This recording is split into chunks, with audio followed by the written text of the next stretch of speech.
aku bakal share tentang insecurity. Jadi insecure itu adalah ketika kita punya satu keyakinan yang keyakinan ini membuat kita tidak menerima seutuhnya diri kita sendiri, kelebihan dan kekurangan kita, dan titik poin kita di hidup kita. Titik poin ini tuh ada beberapa bidang ya teman-teman, jadi di berbagai bidang di kehidupan.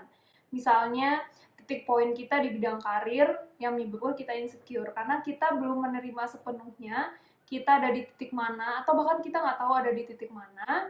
Kemudian kita insecure melihat orang yang udah ada di titik yang lebih jauh daripada kita atau lebih tinggi daripada kita.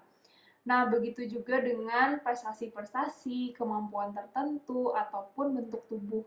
Jadi insecure ini biasanya ada dua hal, yaitu yang pertama, biasanya tentang apa yang kita punya atau apa yang ada dalam diri kita berupa penampilan fisik atau bagian-bagian tertentu dari tubuh kita. Terus yang kedua, sifatnya lebih ke keterampilan kita, kemampuan kita di bidang tertentu, atau pencapaian dan prestasi-prestasi kita. Nah, itu juga bisa menyebabkan kita insecure. Dan sebenarnya insecure ini tuh pasti pernah dialami oleh semua orang. Jadi setiap orang tuh pasti pernah insecure. Jadi insecure adalah sesuatu yang normal, wajar, manusiawi. Tapi bagaimana ini tidak terus-menerus terjadi pada diri kita. Karena sebenarnya insecure adalah sebuah pesan pada diri kita bahwa ada nih sesuatu yang harus kita dealing, ada sesuatu yang harus kita selesaikan, dan ada suatu keyakinan yang harus kita benahi. Nah, keyakinan-keyakinan yang membuat kita belum menerima diri kita sepenuhnya inilah yang menyebabkan kita insecure. Keyakinan ini datangnya dari mana sih? Ada banyak faktor sebenarnya yang membuat kita punya keyakinan ini. Tapi seringnya keyakinan ini tuh kita nggak menyadari. Jadi sadar nggak sadar gitu. Kadang kita nemu keyakinan ini, kadang kita nggak menyadari bahwa sebenarnya kita telah memegang keyakinan ini kuat-kuat gitu, yang bikin kita insecure. Keyakinan ini bisa datang dari pengalaman pahit kita masa lalu. Misalnya nih, dulu kita pernah diabaikan, dulu kita pernah ditolak dalam berbagai hal, kemudian itu menyebabkan rasa menyakitkan di diri kita, dan kita jadi punya keyakinan tertentu. Misalnya, oh buat nggak ditolak, saya harus misalnya punya uang banyak. Atau buat nggak ditolak, saya harus punya keluarga yang punya jabatan tertentu, misalnya. Nah, keyakinan itu terus kita pegang, dan itu sadar nggak sadar yang bikin kita insecure ke depannya. Nah, bisa juga insecure ini karena kita pernah punya pengalaman dibully, atau karena pola asuh tertentu yang kita alami, atau juga karena kata-kata dari anggota keluarga kita atau masyarakat tempat kita hidup yang akhirnya menjadi sebuah standar dalam kehidupan kita secara tidak sadar. Jadi kita membentuk suatu standar di kepala kita bahwa saya itu harus seperti ini gitu. Di beberapa bidang ya, misalnya bidang tertentu saya harus begini, bidang ini saya harus seperti ini, penampilan fisik saya harus begini, kemudian itu kita jadikan standar ideal, dan ketika kita melihat orang lain punya itu, kita jadi insecure. Atau standar-standar ini juga bisa datang dari apa yang kita konsumsi, apa yang kita tonton, apa yang kita dengar dari TV, dari berbagai media, sosial media, dan apa yang kita proses di pikiran kita. Nah, itu bisa menciptakan suatu image bagaimana saya seharusnya, dan bagaimana standar yang untuk dicintain itu tuh harus seperti apa, untuk diterima itu harus seperti apa gitu. Dan akhirnya kita jadi membuat standar itu jadi standar yang setiap kita, terutama diri kita sendiri, harus kayak gitu. Jadi ketika kita menemukan ada di dalam diri kita, entah itu dari segi penampilan, dari segi bentuk tubuh, dari segi bentuk-bentuk beberapa anggota tubuh kita yang tidak sesuai dengan standar yang tidak terlihat ini, akhirnya kita insecure. Termasuk juga dari kemampuan-kemampuan tertentu yang kita punya, kelebihan kita maupun kekurangan kita. Nah, jadi ini nyambung juga nanti bagaimana kita dealing dengan insecure kita, karena itu asalnya dari keyakinan-keyakinan yang tidak terlihat ini. Nah, kemudian apa sih tanda-tanda kalau sebenarnya kita sedang insecure nih? Yang pertama yaitu orang yang sedang insecure biasanya dia hanya berbicara soal seberapa kerennya dia. Jadi misalnya dia bicara soal pencapaian-pencapaian dia, prestasi-prestasi dia. Kalau dari fisik misalnya bentuk tubuhnya dia kadang mengeluhkan satu hal tertentu yang sebenarnya itu sangat minor gitu. Jadi mungkin sebenarnya dia sedang insecure. Jadi kan kita yang ngedenger itu yang mungkin muka atau kulit kita nggak semulus atau sebagus dia, akhirnya kita juga jadi insecure kan. Padahal sebelumnya kita enggak gitu. Padahal bisa jadi orang yang hanya ngobrol tentang seberapa kerennya dia, jadi pembicaraannya hanya tentang dia, bisa jadi itu adalah tanda bahwa dia sedang insecure. Jadi dia sedang meyakinkan dirinya sendiri bahwa dia hebat, dia keren, dia pantas untuk dicintai gitu. Yang itu perasaan itu dia nggak bisa dapat dengan dirinya sendiri, jadi dengan selalu mengulangi topik obrolan yang sama, dia berharap itu bisa membuat dia self worth atau membuat dia lebih berharga. Aku pernah punya pengalaman juga kayak gini, jadi aku lagi ke rumah temanku, jadi kita bareng-bareng di situ. Terus kita lagi nungguin teman kita nih. Nah, adalah orang tuanya yang nemenin kita dulu, tapi obrolannya hanya soal jabatannya dia, terus keuntungan-keuntungan jadi diri dia, termasuk barang-barang branded yang dia punya, yang sebenarnya itu saat itu kita kan masih anak sekolah yang ya sebenarnya nggak ada gunanya juga si si orang tua itu mengatakan itu atau menceritakan itu kepada kita teman-teman anaknya gitu. Tapi setelah itu aku ngerasa kok ini ya ngerasa insecure ya gitu. Padahal sebenarnya bisa jadi perasaan insecure itu ada karena kita sedang berinteraksi dan diceritakan banyak hal oleh orang yang sebenarnya sedang insecure. Nah, tanda kedua adalah ketika kita atau orang yang sedang insecure ini merasa perlu untuk menjatuhkan orang lain untuk membuat kita merasa lebih baik. Jadi kita misalnya mudah banget menjudge orang lain, terutama komentar atau judgement yang negatif. Nah, biasanya itu adalah tanda bahwa mungkin kita sedang insecure. Kalau misalnya di sosial media kita juga bisa sering lihat kan ada orang yang gampang banget komen negatif kepada orang lain, bahkan dia nggak kenal gitu kan, ngejudge seseorang yang dia mungkin nggak tahu apa-apa tentang hidup orang itu. Nah, bisa jadi orang yang mudah menjudgment orang lain ini, terutama judgment negatif, itu adalah orang yang insecure. Atau kita juga bisa mengenali kita sedang insecure ketika kita mudah banget ngejudge orang lain dan kita merasa perlu membuat orang lain jatuh untuk membuat kita merasa lebih baik. Untuk gimana ya, jadi kayak selalu ada yang di atas dan di bawah gitu, padahal kan enggak kan. Tanda ketiga adalah ketika kita sulit banget untuk say sorry, untuk mengakui kesalahan kita. Karena untuk orang-orang yang insecure, mengatakan maaf atau mengakui kesalahan adalah sesuatu yang membuat harga dirinya tuh benar-benar jatuh gitu. Jadi dia merasa sangat malu, sangat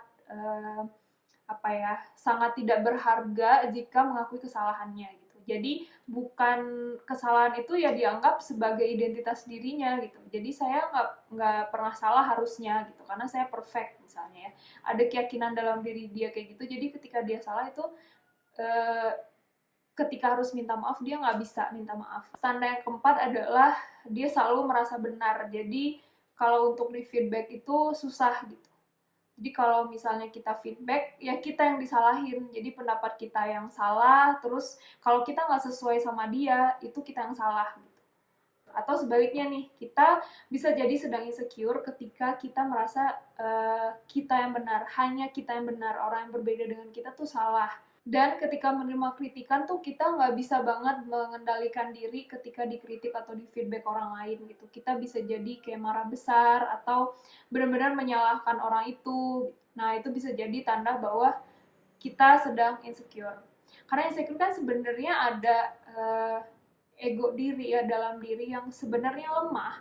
Jadi dia nggak kuat kalau harus menanggung atau mengakui bahwa saya salah, atau menerima feedback dari orang lain tuh dianggap bahwa ya dianya nggak valid atau dianya nggak oke gitu. Padahal sebenarnya kan kita sangat mungkin melakukan kesalahan dalam kehidupan ini gitu, dan cara pandang kita tuh bisa jadi sangat sempit gitu kan. Jadi bisa aja banyak cara pandang di luar sana yang kita nggak tahu, yang itu mungkin lebih baik dalam mendekati suatu masalah. Tanda kelima adalah ada harapan atau ada keyakinan dalam dirinya, sadar atau enggak, bahwa orang lain harus membuat dia bahagia. Jadi kebahagiaan dia, kesedihan dia, kekecewaan dia, kemarahan dia, emosi yang dia rasakan adalah tanggung jawab orang lain. Jadi kalau misalnya dia punya pasangan atau dia punya teman gitu, dia menuntut temannya untuk membuat dia bahagia secara nggak sadar gitu. Jadi dia berharap bahwa orang lain itu harusnya ngerti apa yang dia rasakan, harusnya tahu apa yang dia pikirkan, harusnya memenuhi apa yang dia butuhkan. Padahal sebenarnya nggak gitu ya, maksudnya kita masing-masing punya pemikiran sendiri, kita masing-masing punya interpretasi sendiri terhadap kebutuhan orang lain, dan itu yang harus kita komunikasikan gitu kan. Nah, sehingga dia juga akan menyalahkan orang lain kalau sudah membuat dia kecewa gitu, atau dia juga menuntut orang lain untuk membuat dia bahagia. Padahal sebenarnya kita sendirilah yang bertanggung jawab terhadap kesehatan mental kita sendiri. Tanda yang keenam adalah ketika kamu merasa bahwa kamu harus mengontrol semuanya.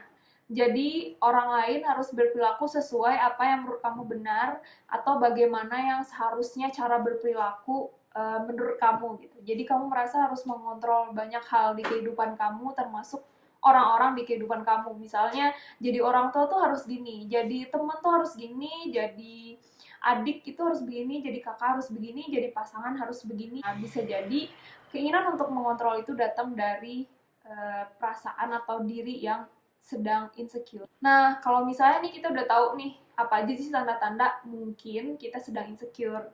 Nah, setelah itu hal yang bisa kita lakukan adalah, kalau misalnya nih yang insecure bukan kita, tapi orang-orang di sekitar kita yang rasanya udah membuat kita jadi insecure juga gitu kan. Padahal sebenarnya mereka-mereka ini yang awalnya insecure, yang terlihat dari perkataannya, sikapnya, kata-katanya, dan perbuatannya gitu. Dan akhirnya hal-hal yang awalnya dalam diri kita tuh nggak masalah, misalnya bentuk tubuh kita atau padu padan fashion yang kita pakai dan lain sebagainya, itu nggak masalah sebenarnya buat kita. Cuman karena ada orang insecure ini nih, kita jadi merasa bahwa kita nggak cukup, apa yang ada di diri kita itu nggak kita terima gitu kan, karena insecure ini, dan akhirnya kita juga jadi insecure.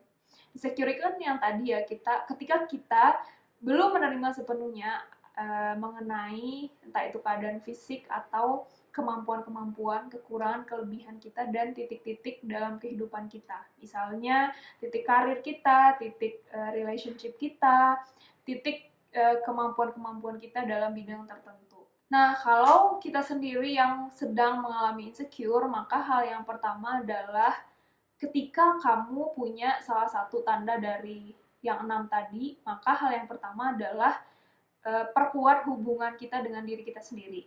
Karena 3 tips untuk menghadapi atau dealing dengan insecure adalah, yang pertama self-aware, yang kedua adalah self-acceptance, dan yang ketiga mindful living. Jadi pertama kita harus ngeh dulu nih, kita harus tahu, kita harus kenal dulu, kayaknya saya sedang insecure.